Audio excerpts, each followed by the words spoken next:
안녕하세요. 저는 올해 70세 된 김성일이라고 합니다. 요즘 아침마다 제가 사는 작은 아파트에서 창문을 열고 신선한 공기를 마실 때마다 참 홀가분한 기분이 들어요. 2개월 전까지만 해도 상상도 못했던 이런 평온함을 누리고 있습니다. 그전까지는 아들 집에서 살았거든요. 그런데 지금은 혼자 살고 있어요. 아들한테서 18만 달러를 다시 돌려받고 나서 완전히 독립한 거죠. 많은 분들이 의아해 하실 거예요. 70세 된 아버지가 아들한테 돈을 다시 달라고 해서 받아가지고 혼자 나와 산다니 도대체 무슨 일이 있었던 건지 말이에요. 오늘 그 이야기를 해드리려고 합니다. 정말 속 시원했던 일이라서 여러분께도 꼭 들려드리고 싶어서요. 저는 1975년에 가족과 함께 미국으로 이민을 왔습니다. 그때 제 나이가 21세였으니까 이제 미국에서 산 지가 거의 50년이 다 되어 가네요. 처음에는 정말 힘들었어요. 영어도 제대로 못하고 가진 돈도 별로 없고. 하지만 포기하지 않았습니다. 가족을 위해서라도 성공해야겠다는 일념으로 열심히 살았어요. 처음엔 공장에서 일하면서 돈을 모았고요. 5년 후에는 작은 플라스틱 제품 제조 업체를 시작했습니다. 정말 작은 규모였어요. 직원이 저까지 해서 3명밖에 안 되는 그런 회사였거든요. 하지만 정직하게 사업을 하고 품질에 신경을 쓰니까 점점 고객들이 늘어났어요. 30년 동안 그 사업을 운영하면서 그럭저럭 중산층 생활은 할 수 있게 됐습니다. 아들 준호는 그 사이에 태어나서 미국에서 자랐어요. 한국에서 태어났지만 2살 때 왔으니까 거의 미국 아이나 다름없죠. 공부도 잘하고 똑똑해서 제가 자랑스러워했어요. 대학도 좋은데 가고 로스쿨도 나와서 변호사가 됐을 때는 정말 가슴이 뿌듯했습니다. 제가 평생 꿈꿔온 일이었거든요. 아들이 전문직에서 성공하는 것 말이에요. 준호가 30세 때 결혼을 했어요. 신부는 제니퍼라는 백인 여성이었는데 역시 변호사였습니다. 처음에는 며느리에 대한 기대가 컸어요. 똑똑하고 교육도 잘 받은 사람이니까 틀림없이 좋은 며느리가 될 거라고 생각했거든요. 결혼 초기 몇 년간은 정말 화목했어요. 손주들도 태어나고 가족 모임도 자주 하고. 제가 한국 음식을 해주면 제니퍼도 맛있다고 하면서 잘 먹었거든요. 그때는 정말 행복했습니다. 이민 와서 고생한 보람이 있다는 생각이 들었어요. 하지만 시간이 지나면서 조금씩 분위기가 달라지기 시작했어요. 준호가 자기 로펌을 시작하면서부터였던 것 같아요. 처음에는 작은 사무실에서 혼자 시작했는데 일이 잘 되니까 욕심이 생긴 거죠. 더 큰 사무실로 옮기고 직원도 늘리고 사업을 확장하고 싶어 했어요. 그런데 그러려면 돈이 많이 필요했습니다. 은행 대출만으로는 부족했나 봐요. 2년 전 어느 날이었어요.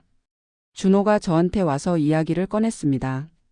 아버지, 제가 사업을 확장하려고 하는데 투자금이 좀 필요해요. 18만 달러 정도면 될 것 같은데 혹시 도와주실 수 있으세요? 18만 달러라니요? 우리 돈으로 치면 2억 원이 넘는 큰 돈이에요. 제가 평생 모은 돈의 거의 80%에 해당하는 금액이었습니다. 솔직히 고민이 많이 됐어요. 그 돈은 제가 노후에 병원비나 생활비로 쓸 요량으로 모아둔 돈이었거든요. 하지만 아들을 위해서라면 뭐든지 해주고 싶었어요. 특히 준호가 어릴 때부터 공부시키느라 들인 돈이 얼마나 많았는지 생각해보니 이번이 마지막 투자라고 생각하고 도와주기로 했습니다. 그전에도 준호를 위해서 돈을 써준 일이 한두 번이 아니었거든요. 대학교 4년, 로스쿨 3년 학비가 얼마나 들었는지 아세요? 전부 제가 댔어요. 첫 집 살 때 다운페이먼트 5만 달러도 제가 도와줬고요. 그때마다 준호는 정말 고마워했어요. 아버지 덕분이라고 나중에 성공하면 꼭 보답하겠다고 그러더라고요. 그래서 이번에도 별 고민 없이 도와주기로 했습니다. 물론 계약서는 제대로 썼어요. 30년 동안 사업을 해본 경험이 있으니까 아무리 아들이라고 해도 서류는 정확히 해두는 게 좋다고 생각했거든요. 투자 계약서에는 5년 내에 원금을 상환한다는 조건과 연 3%의 이자를 지급한다는 내용을 넣었어요. 준호도 당연하다고 하면서 흔쾌히 사인했습니다. 그런데 그 돈을 준 다음부터 분위기가 이상해지기 시작했어요. 처음에는 미묘한 변화였습니다. 준호가 저한테 말을 건드는 방식이 달라졌어요. 예전에는 아버지 의견도 물어보고 존중해주는 분위기였는데 점점 건성으로 대답하거나 아예 무시하는 경우가 많아졌습니다. 특히 제니퍼의 태도 변화가 심했어요. 돈을 받기 전에는 그래도 예의는 지켜줬는데 이제는 완전히 저를 투명인간 취급하더라고요. 처음에는 제가 예민하게 느끼는 건가 싶어서 별로 신경 쓰지 않으려고 했어요. 한인의 모임에 가서 친구들한테 이야기해봤더니 다들 비슷한 경험이 있다고 하더라고요. 박 형님은 아들한테 집 사줬는데 며느리가 시아버지를 하인 취급한다고 하시고, 이 형님은 손주 교육비 대준 다음부터 아들이 연락도 안 한다고 푸념하시고. 그래도 저는 우리 가족은 좀 다를 거라고 생각했어요. 준호는 어릴 때부터 효성이 깊은 아이였거든요. 일시적으로 바쁘니까 그런 것일 거라고 자꾸 스스로를 위로했습니다. 하지만 시간이 갈수록 상황은 더 심해졌어요.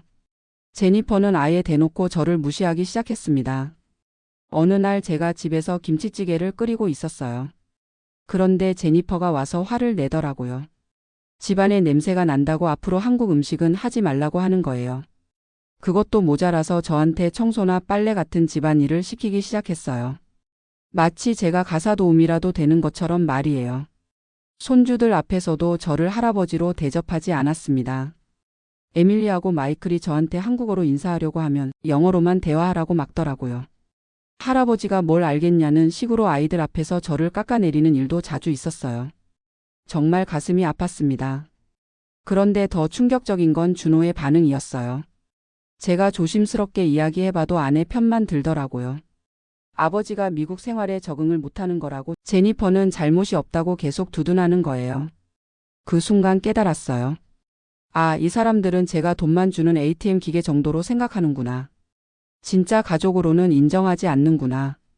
그런 생각이 드니까 정말 서러웠어요. 18만 달러라는 거금을 선뜻 내준 게 바보 같았습니다.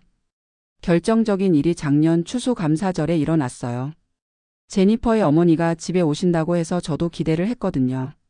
며느리 어머니를 뵙는 거니까 예의를 지켜야겠다고 생각했고요. 그런데 제니퍼가 저한테 뭐라고 했는지 아세요? 거실에 있지 말고 방에 들어가서 한국 드라마나 보고 있으라고 하더라고요. 손님이 오는데 방해가 될까봐 그런다고 하면서 아예 저를 가족 모임에서 배제시킨 거예요. 그때 정말 화가 났어요. 18만 달러를 투자해준 사람을 이렇게 대접한다고요? 더군다나 저는 그들의 가족이고 집주인인데 말이에요. 그날 밤 잠을 한숨도 못 잤습니다. 이런 모욕을 당하면서까지 왜 여기서 살아야 하나 하는 생각이 들었어요. 다음 날 준호를 불러서 진지하게 이야기해 보려고 했습니다. 아버지가 여기서 이렇게 살기가 힘들다고 좀 더 존중해 달라고 부탁했어요. 그런데 준호가 뭐라고 했는지 아세요? 바쁘다고 하면서 나중에 이야기하자고 하더라고요. 그러고는 또 며칠 동안 저를 피했습니다. 그때 깨달았어요. 이 사람들한테는 제가 그냥 불편한 존재일 뿐이구나. 돈은 받아놓고 저를 가족으로 인정할 생각은 전혀 없구나. 더 이상 참을 수가 없었어요. 70세가 된 사람이 이런 대접을 받으면서 살 필요가 있나 싶었습니다. 그래서 결심했어요. 투자금을 다시 돌려받고 여기서 나가자고. 제가 30년 동안 사업을 해봤으니까 법적인 절차는 어느 정도 알고 있었어요. 투자 계약서도 제대로 작성해뒀고 필요한 서류들도 다 갖춰져 있었거든요. 변호사를 찾아가서 상담을 받아봤더니 제가 투자금을 회수할 권리가 충분히 있다고 하더라고요. 계약서에 5년 내 상환 조건이 명시되어 있고 특별한 사유가 있을 경우 조기 상환을 요구할 수 있다는 조항도 넣어뒀거든요. 변호사가 내용 증명을 작성해줬어요. 30일 이내에 투자금 18만 달러를 이자와 함께 상환하라는 내용이었습니다. 그 편지를 받은 준호가 어떤 반응을 보였는지 아세요? 완전히 패닉 상태가 되더라고요. 처음에는 농담인 줄 알았던 모양이에요. 아버지가 설마 진짜로 돈을 돌려달라고 하겠냐는 생각이었나 봐요. 하지만 법적 문서를 보고 나서는 급하게 저한테 찾아왔습니다. 그때서야 처음으로 제 앞에서 무릎을 꿇더라고요. 아버지 죄송해요. 제가 잘못했어요. 제니퍼한테도 따끔하게 이야기하겠어요. 그러니까 투자금은 그대로 두고 계속 저희와 함께 살아주세요. 하지만 저는 마음을 이미 굳혔어요. 너무 늦었다고 말했습니다. 돈이 급해서 이제 와서 사과한다고 진심이 통할 거라고 생각하냐고, 그동안 저를 어떻게 대했는지 생각해 보라고 했어요. 준호는 계속 사정했습니다. 그 돈이 없으면 사업이 망한다고, 직원들 월급도 못 준다고 울면서 매달렸어요. 그때 제니퍼도 와서 처음으로 저한테 사과했습니다. 하지만 그 사과가 얼마나 가식적이었는지 아세요? 눈물 한 방울 없이 기계적으로 미안하다고 하는 거예요. 진심이 아니라 돈 때문에 하는 사과라는 게 너무 뻔했습니다. 더군다나 사과하면서도 저를 똑바로 쳐다보지도 않더라고요. 저는 단호하게 거절했어요. 이미 변호사를 통해 진행하기로 했으니까 더 이상 개인적으로 이야기할 것 없다고 했습니다. 그랬더니 준호가 화를 내기 시작했어요. 아버지가 너무 인정머리가 없다고 가족끼리 이렇게까지 할 필요가 있냐고 소리를 지르더라고요. 참 가관이었어요. 그동안 저를 가족으로 대접하지도 않으면서 이제 와서 가족 타령을 하다니요. 제니퍼는 아예 본색을 드러내더라고요. 늙은이가 돈에 너무 집착한다고 자식한테 투자한 돈을 다시 달라고 하는 아버지는 처음 본다고 독서를 퍼붓는 거예요. 그 말을 듣는 순간 더욱 확신이 들었어요. 이런 사람들과는 더 이상 함께 살 수 없구나. 한인의 친구들한테 이야기했더니 모두들 제 편을 들어줬어요. 박 형님은 잘했다고 자기도 그런 용기가 있었으면 좋겠다고 하시더라고요. 교회 목사님께서도 옳은 선택이라고 격려해 주셨습니다. 부모를 공경하라는 것은 성경의 가르침인데 돈만 받고 부모를 무시하는 것은 하나님 앞에서도 용서받을 수 없는 일이라고 하시더라고요. 그런 지지와 격려를 받으니까 더욱 마음이 든든했어요. 제가 잘못된 선택을 하는 게 아니구나 하는 확신이 들었습니다. 법적 절차는 생각보다 빨리 진행됐어요. 준호가 변호사니까 어떻게든 빠져나갈 방법을 찾으려고 했지만 계약서가 워낙 완벽하게 작성되어 있어서 별 수 없었나 봐요. 법원에서 30일 이내 상환 명령이 내려졌습니다.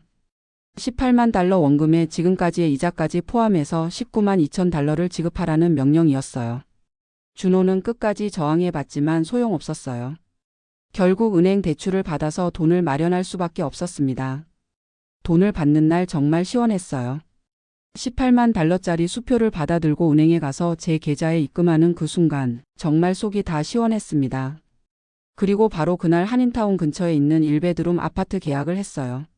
월세 1,200달러짜리 깔끔한 아파트였습니다. 짐을 싸는 것도 간단했어요. 원래 제 물건이 별로 없었거든요. 옷가지하고 몇 가지 개인용품 그리고 한국에서 가져온 사진들 정도. 이사하는 날 준호와 제니퍼는 집에도 없었어요. 일부러 피한 것 같더라고요. 손주들만 와서 할아버지 어디 가시냐고 물어보길래 할아버지가 새로운 집에서 살기로 했다고 설명해 줬습니다. 에밀리가 그러더라고요. 할아버지 가끔 보러 갈게요. 그 말을 듣는 순간 좀 마음이 아팠지만 그래도 제 결정을 후회하지는 않았어요. 새 아파트에서의 첫날 밤은 정말 평온했습니다. 30년 만에 누리는 진짜 자유였어요. 아무도 눈치 볼 필요 없고 간섭받을 필요도 없고. 제일 좋았던 건 마음껏 한국 음식을 해먹을 수 있다는 거였어요. 김치찌개든 된장찌개든 냄새 걱정 없이 자유롭게 해먹을 수 있었거든요. 한국 드라마도 거실에서 대형 TV로 실컷 볼 수 있고 트로트 음악도 마음껏 들을 수 있고 이런 작은 자유가 이렇게 소중한 줄 몰랐어요. 교회 활동도 더 적극적으로 하게 됐습니다. 예전에는 준호 가족 눈치를 봐가면서 해야 했는데 이제는 하고 싶은 봉사활동도 마음껏 할 수 있어요. 한인의 모임에도 당당하게 나갈 수 있게 됐고요. 친구들이 제 이야기를 듣고 다들 부러워해요.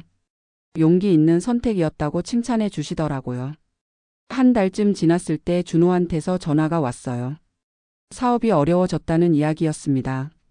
투자금이 없어지니까 확장 계획을 모두 취소해야 했고 직원들도 몇 명 내보내야 하는 상황이 됐다고 하더라고요. 그리고 제니퍼가 준호를 심하게 원망하고 있다는 이야기도 했어요. 아버지한테 그렇게 대하니까 이런 일이 생겼다고 처음부터 아버지를 잘 모셨어야 했다고 후회한다는 거예요. 하지만 저는 전혀 동정심이 들지 않았어요. 이미 늦었다고 생각했거든요. 돈이 있을 때는 저를 무시하다가 돈이 없어지니까 이제 와서 후회한다고요? 준호가 다시 한번 돌아와 달라고 사정했지만 거절했습니다. 저는 이제 혼자 사는 게 훨씬 편하다고 더 이상 가족 행세하지 말라고 말했어요. 그 전화를 끊고 나서 정말 후련했어요. 70세가 되어서야 진짜 자유를 찾은 기분이었습니다. 요즘 제 생활은 정말 평온해요. 아침에 일어나서 간단하게 운동하고 한국 신문도 보고 교회 친구들과 만나서 이야기도 나누고 특히 한국 음식을 마음껏 해먹는 게 이렇게 행복할 줄 몰랐어요. 김치볶음밥이든 라면이든 냄새 걱정 없이 자유롭게 해먹을 수 있으니까 얼마나 좋은지 모르겠어요. 가끔 손주들 생각이 나긴 해요. 에밀리하고 마이클이 잘 지내고 있는지 궁금하죠. 하지만 그렇다고 해서 제 결정을 후회하지는 않아요. 지난주에 한인의 모임에서 들은 이야기인데 준호 사업이 정말 어려워졌다고 하더라고요. 사무실도 작은 곳으로 옮기고 직원들도 많이 줄였다고. 제니퍼는 아예 따로 살자고 나왔다는 소문도 있어요. 돈이 없어지니까 진짜 본색이 나오는 거죠. 그런 이야기를 들어도 전혀 동정심이 안 들어요. 자업자득이라고 생각해요. 부모를 돈으로만 생각했으니까 이런 결과가 나온 거죠. 저는 요즘 새로운 취미도 생겼어요. 근처 도서관에서 하는 영어 회화 수업에 다니고 있거든요. 70세에 영어 공부를 다시 한다는 게 우습지만 배우는 재미가 쏠쏠해요. 그리고 아파트 관리사무소에서 자원봉사도 하고 있어요. 한국어 통역이 필요한 일이 있을 때 도와드리는 거예요. 나이가 들어도 누군가에게 도움이 될 수 있다는 게 참 보람 있어요. 제가 오늘 이 이야기를 하는 이유는 비슷한 처지에 계신 분들께 말씀드리고 싶어서예요. 자녀에게 무조건적으로 희생하는 것만이 사랑이 아니라는 걸 말씀드리고 싶어요. 존중받지 못하는 관계라면 과감하게 정리할 용기도 필요하다고 생각해요. 특히 이민 와서 사시는 1세대 부모님들은 더욱 그래요. 자녀들이 미국에서 성공하는 걸 보려고 온갖 희생을 다하시는데 정작 그 자녀들은 부모를 구시대 유물 취급하는 경우가 너무 많아요. 물론 가족은 소중합니다. 하지만 진짜 가족이라면 서로 존중해야 해요. 돈만 받아놓고 부모를 무시하는 자식이라면 차라리 남이 낫다고 생각해요. 제가 18만 달러를 돌려받을 때 많은 분들이 용감한 결정이라고 하시더라고요. 하지만 저는 그게 당연한 일이라고 생각해요. 나이가 들었다고 해서 존중받을 권리를 포기할 이유는 없잖아요. 요즘 혼자 살면서 깨달은 게 있어요.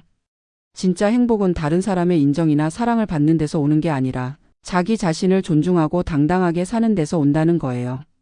70세가 되어서야 이런 걸 깨달았다니 좀 늦은 감이 있지만 그래도 깨달은 게 어디예요. 앞으로 남은 인생이라도 당당하게 살면 되죠. 가끔 준호가 연락하려고 하지만 받지 않아요. 이제 와서 화해하자고 해봤자 진심이 아니라는 걸 알거든요.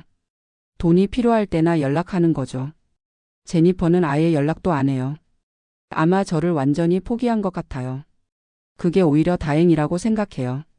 가식적인 관계 유지하는 것보다 훨씬 낫죠. 손주들한테는 미안한 마음이 있어요. 하지만 그 아이들도 언젠가는 이해할 거라고 생각해요. 할아버지가 왜 이런 선택을 했는지 말이에요. 지금 제가 사는 아파트는 작지만 정말 편해요. 모든 게 제 마음대로 할 수 있거든요.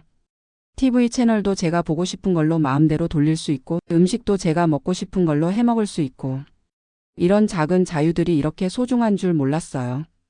30년 동안 가족을 위해서 희생하면서 살았는데 정작 그 가족들은 제가 없어도 별 상관없어 한다는 걸 깨달았을 때 정말 허탈했거든요. 하지만 이제는 그런 생각 안 해요. 저도 제 인생을 살 권리가 있어요. 70세라고 해서 다른 사람 눈치만 보면서 살 이유는 없다고 생각해요. 한인의 친구들 중에 저처럼 자녀 문제로 고민하시는 분들이 많아요. 다들 비슷한 경험을 하시더라고요. 자녀를 위해서 희생했는데 정작 자녀들은 부모를 귀찮아한다는 거예요. 그런 분들께 제가 항상 말씀드리는 게 있어요. 용기를 내라고요.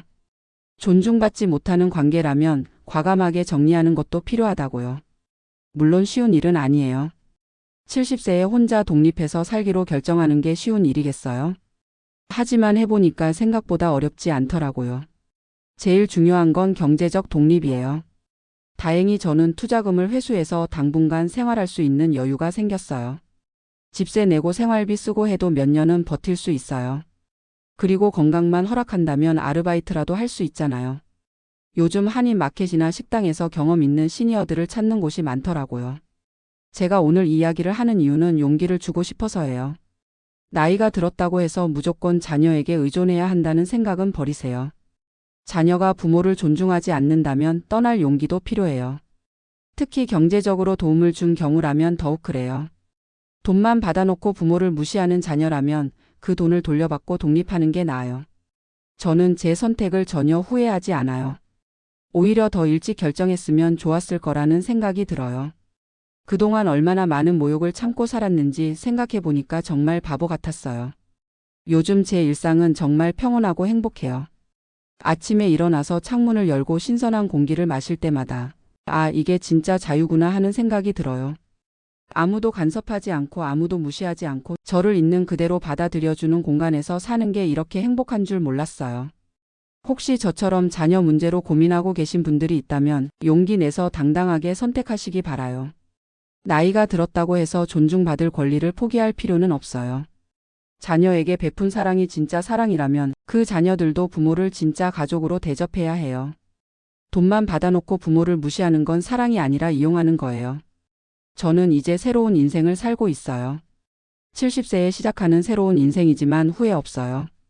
앞으로 얼마나 더 살지는 모르겠지만 남은 인생만큼은 정말 당당하게 살 거예요. 그리고 언젠가 준호가 진심으로 잘못을 뉘우치고 찾아온다면 그때는 다시 생각해 볼 수도 있어요. 하지만 지금처럼 돈 때문에 어쩔 수 없어서 하는 사과라면 절대 받지 않을 거예요. 진짜 부모 자식 관계는 돈으로 이어지는 게 아니라 진심과 존중으로 이어지는 거거든요. 그걸 깨닫지 못하는 자녀라면 차라리 남이 나아요. 저는 지금 정말 행복합니다. 18만 달러 돌려받고 독립한 게 제 인생 최고의 선택이었어요. 앞으로도 계속 이렇게 당당하고 자유롭게 살 거예요. 여러분도 용기 내시길 바라요. 나이는 숫자에 불과해요. 언제라도 새로운 시작을 할 수 있어요. 감사합니다.